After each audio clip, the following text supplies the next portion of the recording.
আজ আর কোনো রাগ ঠাক নয়, পর্দা তোলার সময় এসে গেছে। ভারতের রাজপথে কি আজ গণতন্ত্রের শেষ রক্ষা হচ্ছে, নাকি নিঃশব্দে নেমে এসেছে এক নতুন একনায়কতন্ত্র? দিল্লির সংসদ ভবনে ঠিক গা ঘেঁষে 20 জুলাইয়ের ছাত্র আন্দোলনে খোদ আন্তর্জাতিক মানবাধিকার সনদে নিষিদ্ধ প্যালেট গান ছোড়া হলো, আর বিহারের রাজপথে স্বয়ং পুলিশের হাতে গর্জে উঠল AK-47। রাষ্ট্রপুঞ্জ যার বিরুদ্ধে ভারতের রাজনীতিতে কি আজ সেই দমনপীড়নই শাসনযন্ত্রের নতুন গাইডলাইন? হাড় হিম করা সত্যটা হলো, র্যাপিড অ্যাকশন ফোর্সের অভ্যন্তরীণ রিভিউ মিটিংয়ে খোদ ডিজি সীমা ধুন্দিয়া স্বীকার করেছেন সেদিন নিয়ম ভাঙা হয়েছিল, অথচ ক্ষমতা আজ নিশ্চুপ, দরবারি মিডিয়া নীরব। আর অন্যদিকে বিহার থেকে পশ্চিমবঙ্গে ছাত্র যুবদের গায়ে দাগিয়ে দেওয়া হচ্ছে দেশ বিরোধী তকমা। কিন্তু গল্পটা শুধু দমনপীড়নের নয়। 25 বছর ধরে শত শত কোটি টাকার বিজ্ঞাপনে গড়া যে অপরাজিত ইমেজের ফানুস খাড়া করা হয়েছিল, যন্তর মন্তরে পা রাখা জেনজি প্রজন্ম মাত্র 6 দিনে সেই মিথ চুরমার করে দিয়েছে। শিক্ষামন্ত্রীর ইস্তফা দিয়ে পদ ঢাকা আর ইনস্টাগ্রামের সেন্সরশিপ চালিয়ে কি এই আগ্নেয়গিরির মুখ চেপে রাখা যাবে, নাকি রাজপথ থেকে এবার শুরু হতে চলেছে স্বাধীন ভারতের এক অভূতপূর্ব রাজনৈতিক রূপান্তর? নমস্কার, আমি স্নেহা মুখার্জি আর দৈনিক সংবাদ অনলাইনে আপনারা দেখছেন খবরের পেছনের খবর। সোজা কথায় আসা যাক। মোদী সরকার কি আবার পড়ুয়াদের সঙ্গে বিশ্বাসঘাতকতা করছে? আন্দোলনকারী ছাত্র যুবদের অন্তত তেমনই অভিযোগ। ককরোচ পার্টির মুখপাত্র আশুতোষ রাঙ্খা এক্সে পোস্ট করে এই অভিযোগ করেছেন। আর এই ক্ষোভ থেকেই উঠছে নতুন হুঙ্কার, আবার আন্দোলন হবে, প্রয়োজনে আবার সংসদ ভবন ঘেরাও করা হবে। ঘটনা হলো, আন্দোলন তোলার সময় সরকারের সঙ্গে ছাত্রদের যে চুক্তি হয়েছিল, অভিযোগ উঠেছে মোদী সরকারের সেই লিখিত সমঝোতাই ভেঙে ফেলেছে। আন্দোলনকারী ছাত্রদের উপর একের পর এক FIR দায়ের করা হচ্ছে, চালানো হচ্ছে মানসিক ও শারীরিক নির্যাতন। শুধু দিল্লি নয়, দিল্লির বাইরে একাধিক বিজেপি শাসিত রাজ্যেও ছাত্রদের গ্রেফতার করে জেলে পোড়া হচ্ছে। সিজেপির দেশব্যাপী আন্দোলন সাময়িকভাবে স্থগিত হওয়ার পরে সামনে আসছে চাঞ্চল্যকর তথ্য। বিভিন্ন রাজ্য থেকে বিক্ষোভকারী ছাত্রদের গ্রেফতারির খবর আসছে, আর এতেই চটেছে ছাত্র নেতৃত্ব। তারা সরাসরি 24 ঘন্টার আলটিমেটাম জারি করেছে। তাদের পরিষ্কার দাবি, 28 জুলাইয়ের মধ্যে দিল্লি, বিহার, পশ্চিমবঙ্গ কিংবা মহারাষ্ট্রে ছাত্রদের বিরুদ্ধে করা সমস্ত FIR প্রত্যাহার করতে হবে। গ্রেফতার ও অত্যাচার অবিলম্বে বন্ধ না করা হলে ফের আন্দোলন শুরু হবে। আর এবার হবে ন্যাশনাল কল। টার্গেট সরাসরি সংসদ আর মোদী সরকারের ঘেরাও। আসল সত্যিটা কিন্তু ভয়ের। পরাক্রমের মোড়কে আসলে যে ভয়ের রাজনীতি, শাসকের লুকোনো এজেন্ডা। দিল্লির পর সবচেয়ে বেশি দমনপীড়ন চলছে বিহার আর বাংলায়। যেখানে বিজেপির শাসন বা প্রভাব রয়েছে, সেখানে ছাত্রদের উপর অপরাধীদের থেকেও বাজে ব্যবহার করা হচ্ছে। রাতের অন্ধকারে বাড়িতে রেইড হচ্ছে, টেনে হিচড়ে তুলে নেওয়া যাওয়া হচ্ছে ছাত্রদের। পরিস্থিতি কতটা ভয়াবহ বিহারের C1-এর ছবিটাই সব বলে দিচ্ছে। যেখানে দিনের আলোয় রাস্তায় পুলিশ AK-47 উঁচিয়ে গুলি চালাচ্ছে। সিজিপির দেওয়া তথ্য পরিসংখ্যান বলছে, শুধু বিহারে 144 জন ছাত্রের বিরুদ্ধে নামধাম দিয়ে FIR দায়ের করেছে পুলিশ। আর অজ্ঞাত পরিচয় হিসেবে FIR ঝুলছে প্রায় 5000 জন ছাত্রের উপর। আবারও বলছি, 5000 পড়ুয়ার বিরুদ্ধে। ভাবুন, আপনি কোন নির্বাচিত একনায়কতন্ত্রের দেশে বাস করছেন? তবে ছাত্ররাও প্রস্তুত হচ্ছে দ্বিতীয় দফার লড়াইয়ের জন্য। রাহুল গান্ধী স্পষ্ট তুলে ধরেছিলেন কিভাবে তাণ্ডব চালানো হয়েছে আন্দোলনকারীদের উপর। আর এখন দেখুন, দিল্লির পর বিহারের রাজপথে আন্দোলনকারী ছাত্রদের লক্ষ্য করে চলল AK-47। ছাত্রদের জঙ্গি ভাবছে রাষ্ট্র। প্রথমে প্যালেট গান, আর এখন একেবারে AK-47। অথচ এর আগেই রাহুল গান্ধী স্বরাষ্ট্রমন্ত্রী অমিত শাহকে খোলা চিঠি দিয়ে জানাতে চেয়েছিলেন, দিল্লিতে ছাত্রদের ওপর এই বর্বরোচিত পুলিশি তাণ্ডবের নির্দেশ কার ছিল। সেই উত্তর মেলার আগেই বিহার থেকে এই ভয়াবহ দৃশ্য। বিহারে তো মুখ্যমন্ত্রী নিজেই স্বরাষ্ট্রমন্ত্রী। তবে কি ছাত্রদের শুধুই আন্দোলন থেকে আটকানো উদ্দেশ্য, নাকি একেবারে নিঃশেষ করে দেওয়াই মূল লক্ষ্য? আসলে যে কোনো গণতান্ত্রিক প্রতিবাদ বা ভিন্ন মতকে বরদাস্ত না করার মানসিকতা থেকেই একনায়কতন্ত্রে এই হিংসার জন্ম হয়। যখন একটি সরকার সম্পূর্ণ অগণতান্ত্রিক হয়ে পড়ে এবং বিরোধীদের জন্য কোনো স্পেস রাখতে চায় না, তখন শাসনযন্ত্র এই ব্যাধিতে আক্রান্ত হয়। শুধু রাজনীতি নয়, এই মানসিকতা এখন প্রশাসন, পুলিশ, এমনকি আধা সামরিক বাহিনীর মধ্যেও জাঁকিয়ে বসেছে। এই ব্যাধি আজ হঠাৎ করে জন্ম নেয়নি। গত 12 বছর ধরে একটাই প্রচার চালানো হয়েছে যে এই সরকারের বিরোধিতা করবে সেই দেশদ্রোহী, সেই পাকিস্তানি বা চীনা এজেন্ট। সেই বিষাক্ত প্রচারেরই চূড়ান্ত প্রতিফলন রাজপথে দেখা যাচ্ছে।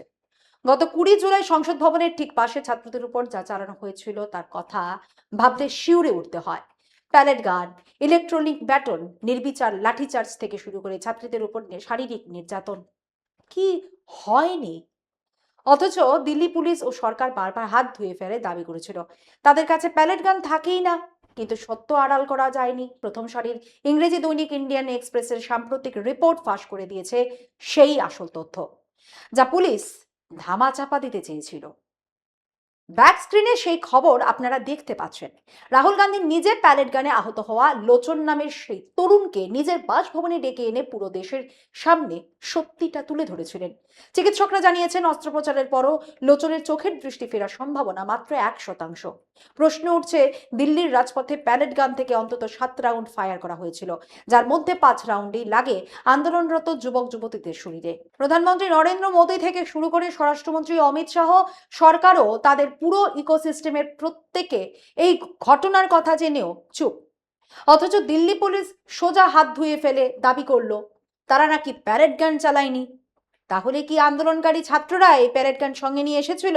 এটা কি নিছক গাফিলতি নাকি চরম নিষ্ঠুরতা? যেখানে গত 20 জুলাইয়ের সংসদ মার্চে ক্রাউড কন্ট্রোলের সব ধরনের সরকারি গাইডলাইন ভেঙে গুড়িয়ে দেওয়া হলো, প্যালেট গান, শর্ট গান, প্যারেক লাগানো লাঠি, প্রাণঘাতী অস্ত্র থেকে শুরু করে সিভিল ড্রেসে গুন্ডা নামানো হলো, সেখানে মোদিজি নিজের ইনস্টাগ্রাম রিল বানাতে ব্যস্ত। তিনি নতুন বন্ধু পেয়ে আনন্দে আত্মহরা। অথচ দেশের ছাত্র সমাজ রক্তাক্ত হওয়ার পর শাসকের তরফ থেকে টু শব্দটিও করা হয়নি। তবে সত্য কি আর ধামাচাপা থাকে? দ্য প্রিন্টের এক এক্সক্লুসিভ রিপোর্ট পুরো জালিয়াতি ফাঁস করে দিয়েছে। 20 তারিখ ঘটনার পর 20 তারিখ র্যাফের ফিল্ড অফিসার কমান্ডারদের নিয়ে যে অভ্যন্তরীণ রিভিউ মিটিং হয়েছিল, সেখানে বাহিনীর ডিআইজি সীমা ধুন্দিয়া নিজে কবুল করেছেন এক মারাত্মক সত্য। দ্য প্রিন্টের প্রতিবেদনে বলা হয়েছে, সীমা ধুন্দিয়া স্বীকার করেন 20 জুলাইয়ের সংসদ মার্চে যে ধরনের অস্ত্র হিংস্র পদ্ধতি ব্যবহার করা হয়েছে তার র্যাফের নিজস্ব স্ট্যান্ডার্ড অপারেটিং প্রসিডিউরকে সম্পূর্ণ লঙ্ঘন করেছে। আরও একটা তথ্য মাথায় রাখা দরকার, রাষ্ট্রপুঞ্জের মানবাধিকার কমিশন যে কোনো গণতান্ত্রিক প্রতিবাদ বা আন্দোলনে প্যালেট গানের ব্যবহার সম্পূর্ণ ব্যান্ডেড ঘোষণা করেছে। এখানেই আসল এবং সবচেয়ে বিষাক্ত প্রশ্নটি ওঠে। যদি খোদ র্যাফ প্রধান বা বাহিনীর ডিআইজি স্বীকার করেন যে ক্রাউড কন্ট্রোল গাইডলাইন লঙ্ঘন করা হয়েছে, তবে সেই মুহূর্তে র্যাফ জওয়ানদের নির্দেশ দিচ্ছিল কে? সর্বোচ্চ স্তর থেকে কি? ডিআইজি যখন নিজে বলছেন নিয়ম ভাঙা হয়েছে, তখন বাহিনীর হ্রাস কার হাতে ছিল? মাঠে থাকা কমান্ডাররা কি অন্য কোনো গোপন জায়গা থেকে নির্দেশ পাচ্ছিলেন? সেদিন সেখানে ডিউটি ম্যাজিস্ট্রেট কে ছিলেন? তিনি কি আদৌ প্যালেট গান চালানোর লিখিত অনুমতি দিয়েছিলেন, নাকি কোনো অনুমতি ছাড়াই এই মারাত্মক অস্ত্র ছোড়া হয়েছিল? সংসদে এই বিষয়ে জরুরি আলোচনা হওয়া দরকার। এ তো যুদ্ধক্ষেত্রের মানসিকতা। রাজপথে র্যাফের বেশিরভাগ জওয়ান কাশ্মীর বা নকশাল অধ্যুষিত চরম উপদ্রুত এলাকা থেকে ডিউটি করে আসেন। দীর্ঘদিন সেই আবহে থাকার ফলে সাধারণ প্রতিবাদী ছাত্রদেরও তারা সশস্ত্র জঙ্গি বা আরবান নকশাল বলে মনে করতে শুরু করেছেন। ইউনাইটেড নেশনস যা নিষিদ্ধ করেছে, দেশের রাজধানীতে সংসদ ভবনের ঠিক গা ঘেঁষে সেই প্যালেট গান চালানো হলো। আমরা রাষ্ট্রকে ভিন্ন মত ভিন্ন ধর্ম দমনে আর কত নিষ্ঠুর হতে দেখব? রাম মন্দিরের যে ভক্তদের প্রণামীরা এত বড় ডাকাতি হয়ে গেল, দেশের 115 কোটি হিন্দু রাস্তায় এত বড় আঘাত এলো, কই সেখানে তো অপরাধীদের বিরুদ্ধে রাষ্ট্রের কোনো নিষ্ঠুরতা চোখে পড়লো না। সেখানে তো অপরাধীদের মাখন লাগিয়ে ট্রিট করা হচ্ছে। এখানেই তো বড় প্রশ্ন, দেশের তরুণদের উপর এই চরম নিষ্ঠুরতা ও দমন পীড়ন কি নিছকই কোনো আকস্মিক ঘটনা, নাকি এর পেছনে কাজ করছে গত 2 দশক ধরে গড়ে ওঠা এক স্বৈরাচারী রাজনৈতিক ব্যবস্থার স্বাভাবিক পরিণতি? এই ব্যবস্থার শেকড় বুঝতে আমাদের কিছুটা ফ্ল্যাশব্যাকে ফিরে তাকাতে হবে। 1984 সালে বিজেপি জন্মের পর ঠিক 30 বছর ব্যবধানে 2014 সালে প্রথমবার বিজেপি একক সংখ্যাগরিষ্ঠতা নিয়ে ক্ষমতায় এলো। আর সেই জয়ের পেছনে ছিলেন একজনই মানুষ, একটা একক মুখ, নরেন্দ্র মোদী। গুজরাটের মুখ্যমন্ত্রী থেকে দিল্লির দরবারে পৌঁছানোর সেই উড়াল আমাদের মনে পড়ে। শিল্পপতি আদানির বিমানে চড়ে দেশ জুড়ে একের পর এক প্রচার সভা, ভার্চুয়াল জনসভার ঢল। কিন্তু মোদী রাজনীতির আসল শিকড়টা কোথায় জানেন? 2001 সালে গুজরাটের মসনদে বসার পর তার প্রথম পরিচয় তৈরি হয়েছিল 2002 এর দাঙ্গার আগুনে। তারপর তৎকালীন প্রধানমন্ত্রী অটল বিহারী বাজপেয়ীর রাজধর্ম এর পাঠ। ভাইব্রেন্ট গুজরাটের ঢাক পেটানো প্রচার আর সিঙ্গুরে টাটাদের জমি জট তৈরি হতেই একটা মাত্র ফোনে গুজরাটে জমি পাইয়ে দেওয়া। কর্পোরেট রাজনীতির যে আঁতাত তৈরি হচ্ছিল তাতে ভর করে 2009 সালে দিল্লির মসনদে বসতে চেয়েছিলেন তিনি, কিন্তু তখন সামনে দাঁড়ানো লালকৃষ্ণ আদবানিকে সরানো সম্ভব হয়নি। 2014-তে তিনি যখন ক্ষমতায় এলেন ততদিনে বিজেপির নিজস্ব ভাবমূর্তি আড়ালে চলে গেছে, এমনকি সংঘ পরিবারও তৃণ থেকে বান নামিয়ে রেখেছে। দিল্লিতে শুরু হলো একচ্ছত্রাধিপত্য, মনে করুন নোটবন্দি, লাইনে দাঁড়িয়ে শতাধিক মানুষের মৃত্যু হলো, কিন্তু ক্ষমতার সিংহাসনে এক ফোঁটা আঁচ লাগলো না। মনে করুন জিএসটির ধাক্কা, যে বিজেপিকে ঐতিহ্যগতভাবে ব্যবসায়ীদের পার্টি বলা হতো, সেই ছোট মাঝারি ব্যবসায়ীরা জিএসটির কোপে ক্ষোভে ফেটে পড়ল, শাসনযন্ত্রের কোনো হেলদোল দেখা গেল না। এরপর কোভিড ও অর্থনৈতিক বিপর্যয়, মহামারী পর্বে পুরো দেশ যখন স্তব্ধ, সুরাট বা হীরা শিল্পের কারিগর ও পরিযায়ী শ্রমিকরা যখন হেঁটে বাড়ি ফিরতে বাধ্য হলেন, একের পর এক এমএসএমই বন্ধ হলো, দেশের অর্থনীতি টালমাটাল হলো, তবুও সরকারের শক্তিতে কোনো ফাটল ধরেনি। অবশেষে 2024-এর নির্বাচনের প্রথম বড় ধাক্কা খেলেন তিনি। বিজেপি 240 আসনে থমকে গিয়ে সংখ্যাগরিষ্ঠতা হারালো, কিন্তু এই দীর্ঘ যাত্রায় একটা বড় অস্ত্র ছিল ফার্স্ট টাইম ভোটারদের প্রভাবিত করা। কখনো পরীক্ষা পে চর্চা, আবার কখনো পুলওয়ামা বা বালাকোটের পর শহীদ জওয়ানদের নামে 18-19 বছরের তরুণদের কাছে ভোট প্রার্থনা। 2024-এ যখন কৃষক আন্দোলন, লাগামহীন বেকারত্ব আর গ্রামীণ মজুরি হ্রাসের কারণে বিজেপি আসন হারালো, তখনও তরুণদের একটা বড় অংশে এই মেকি মায়াজালে আটকে ছিল। 2024-এর মোক্ষম ধাক্কার পর এই শাসক দল ছক কষে নিল যে আর কোনো নির্বাচনেই তারা হারবে না। শাসকের মেঘনাথ রূপ দেখে পুরো বিরোধী শিবির দিশেহারা হয়ে পড়ল। রাহুল গান্ধী থেকে শুরু করে বিরোধী নেতৃত্ব প্রথমবার স্বীকার করতে বাধ্য হলেন শুধু বুথ বা ব্যালটে লড়ে এই ক্ষমতার পরিবর্তন ঘটানো অসম্ভব, কারণ ততদিনে নির্বাচন প্রক্রিয়ার প্রতিটি সাংবিধানিক প্রতিষ্ঠানই ব্যবস্থার ক্রীড়নক হয়ে উঠেছে। বিতর্কটা শুরু হয়েছিল ইভিএম নিয়ে, কিন্তু তা ক্রমশ ছড়িয়ে পড়ল নির্বাচন ব্যবস্থার গভীরে, এমনকি নির্বিড় ভোটার তালিকা সংশোধন প্রক্রিয়াতেও। ক্ষমতা আমাদের, ভোটারও আমাদের, এই দাপটের সামনে একের পর এক আঞ্চলিক শক্তির জমি ধসে যেতে দেখা গেল। রাজনীতিতে এক ধরনের একচ্ছত্র আধিপত্য প্রতিষ্ঠার বার্তা ছড়িয়ে দেওয়া হলো। তাদের উগ্র জাতীয়তাবাদ আর ধর্মীয় ভাবাবেগ নাকি দেশের মূল চালিকা শক্তি। এই পর্বে আরো কিছু রূপান্তর ঘটে গেল। উত্তরপ্রদেশে ধর্মীয় রাজনীতির ভরকেন্দ্র হিসেবে সংঘের প্রভাবকে ছাপিয়ে রাজ্য নেতৃত্বের নিজস্ব অক্ষ শক্তিশালী হয়ে উঠল। আন্তর্জাতিক ক্ষেত্রে জোট নিরপেক্ষ নীতি বিসর্জন দিয়ে মার্কিন বা ইসরায়েলি অক্ষের দিকে ঘেঁষায় ভারতের স্বাধীন কূটনীতি বড় সড়ো ধাক্কা খেল। তবুও প্রচার যন্ত্র থামেনি। প্রতিটি মন্ত্রক, প্রতিটি রাজ্য সরকারের মোট বিজ্ঞাপন বাজেটের সিংহভাগ, প্রায় 83% খরচ হতে শুরু করলো কেবল একজন ব্যক্তির প্রতিচ্ছবি বা ব্র্যান্ডিং বজায় রাখতে। উন্নয়ন বা আসল কাজ কতটা হলো তা বড় কথা নয়, ঢাকের বাদ্যি থামানো চলবে না। দেশ জুড়ে এমন এক পরিস্থিতি তৈরি করা হলো যেন ক্ষমতার এই প্রকাণ্ড বেলুনটাকে ফুটো করার মতো সাহস বা ক্ষমতা কারণ নেই। ঠিক তখনই ঘটে গেল সেই বিস্ফোরণ। রাজপথে নীরবতা ভেঙে আন্দোলন গড়ালো যন্তর মন্তরে। যন্তর মন্তর কিন্তু সেই মেকি জাদুচাল এক ধাক্কায় চুরমার করে দিল। বহু যত্ন করে, বিপুল টাকা খরচ করে যে অপরাজিত জননেতার ইমেজ খাড়া করা হয়েছিল, তার মুখোশটা খসে পড়লো মাত্র কয়েকদিনে। জেনজি অর্থাৎ নবীন প্রজন্ম যখন রাজপথে এসে দাঁড়ালো এবং প্রযুক্তির সাহায্যে ক্ষোভের বার্তা বিশ্বজুড়ে ছড়িয়ে দিল, তখন ক্ষমতার হেসেলে তৈরি হলো এক অভূতপূর্ব কম্পন। কিন্তু স্বৈরাচারী ক্ষমতার অভ্যেস সহজে বদলায় না। পতন ঢাকতে 12 ঘন্টার মধ্যেই শুরু হয়ে গেল পুরনো ইমেজের তালিয়ে দেওয়ার চেষ্টা। যন্তর মন্তরে তরুণরা ফিরে যেতেই লিখিত চুক্তি আর প্রতিশ্রুতি নিমেষে বাতিল হয়ে গেল। দিল্লির রাজপথে যে প্যালেট গান চালানো হয়েছিল, সেই একই দমন নীতি দেখা গেল এবার বিহারের জওয়ানদের হাতে। উঠে এলো AK-47। ডিজিটাল মাধ্যমে নজরদারি করা হলো। যন্তর মন্তরে আন্দোলন সমর্থনকারী ইনস্টাগ্রাম পোস্ট ও প্রোফাইলগুলি একটা একটা করে হাওয়া করে দেওয়া হতে লাগলো। কাউকে গ্রেফতার করা হবে না, কোনো এফআইআর হবে না। সরকারের দেওয়া এই মিথ্যে আশ্বাসের ফানুস ফেটে যেতেই সিজেপি আবার গর্জে উঠল। স্পষ্ট ভাষায় জানিয়ে দিলেন, হুঁশিয়ার, প্রতিশ্রুতি ভঙ্গ করলে আমরা আবার রাজপথে ফিরছি।